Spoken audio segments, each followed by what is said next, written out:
ان کی خدمت میں ایک خاتون آئی، اس نے جا کے عرض کیا کہ شیخ میری بیٹی مجھے بڑی پیاری تھی، فوت ہو گئی، تو مجھے کوئی وظیفہ بتائیں کہ میں خواب میں اس کو دیکھ سکوں۔ امام قسطلانی نے اس کو روایت کیا، خواب میں اسے دیکھ سکوں۔ آپ نے اس کو وظیفہ بتا دیا، وہ وظیفہ آپ کو بھی بتا دیتا ہوں، خواب میں کسی کو ملنا ہو۔ فرمایا 4 رکعت نفل پڑھ۔ کتنی؟ 4 رکعت نماز نفل پڑھ، ہر رکعت میں سورہ فاتحہ اور سورہ الہاکم التکاثر، بس۔ اور نماز عشاء کے بعد ہر رکعت میں سورہ فاتحہ اور پھر تکاثر، الہاکم التکاثر، یہ سورت پڑھنی ہے ایک بار عشاء کی نماز کے بعد سونے سے پہلے۔ یہ 4 رکعتیں پڑھ کے جب فارغ ہو جا تو پھر درود پاک پڑھتی رہ، اور پاکیزہ وضو کے ساتھ لیٹ، جب تک نیند نہیں آتی درود پاک پڑھتے ہوئے سو جا، درود پاک ہی پڑھ، تو تمہاری بیٹی خواب میں مل جائے گی اور پورا حال تمہیں دکھائی دے گا۔ اس خاتون نے یہی کیا، تو جب وہ یہ وظیفہ کر کے لیٹی تو اس نے اپنی بیٹی کو خواب میں دیکھا کہ وہ عذاب میں ہے، وہ اب اسے کوئی اعمال ہوں گے، عذاب میں ہے اور زنجیروں میں جکڑی ہوئی ہے آگ کے اندر۔ اب وہ خاتون صبح پریشان امام حسن بصری رضی اللہ تعالیٰ عنہ کے پاس آئی، تو اس نے آ کے عرض کیا کہ حضرت میں تو بہت پریشان ہوں، بیٹی تو خواب میں مل پڑی، میری بیٹی مگر وہ تو عذاب میں ہے، دوزخ میں زنجیروں میں جکڑی ہوئی ہے، اب مجھے کوئی اور وظیفہ بتائیں تاکہ اللہ پاک اس کی معافی فرما دے۔ تو امام حسن بصری نے فرمایا جا جتنا صدقہ کر سکتی ہے اس کی طرف سے صدقہ کر تاکہ اللہ تعالیٰ اسے معاف کر دے۔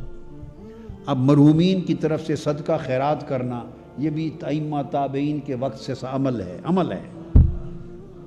اور حضور علیہ السلام کا حکم تھا صحابہ کرام کے لیے۔ وہ خاتون چلی گئی، مگر اگلی رات وہی بچی امام حسن بصری رضی اللہ تعالیٰ عنہ کے خواب میں آئی، خود امام حسن بصری رضی اللہ تعالیٰ عنہ کے خواب میں آئی، اور آپ نے دیکھا کہ وہ جنت کے ایک باغ میں ہے، جنت کے ایک باغ میں ہے، اور آپ نے پوچھا،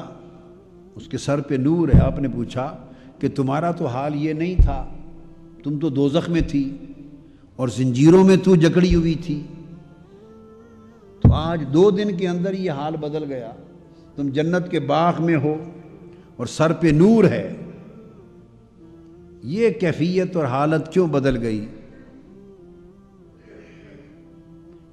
پہلے تو اس نے پوچھا کیا امام حسن بصری سے کہ حضرت کیا آپ نے مجھے پہچانا؟ پہلے یہ پوچھا،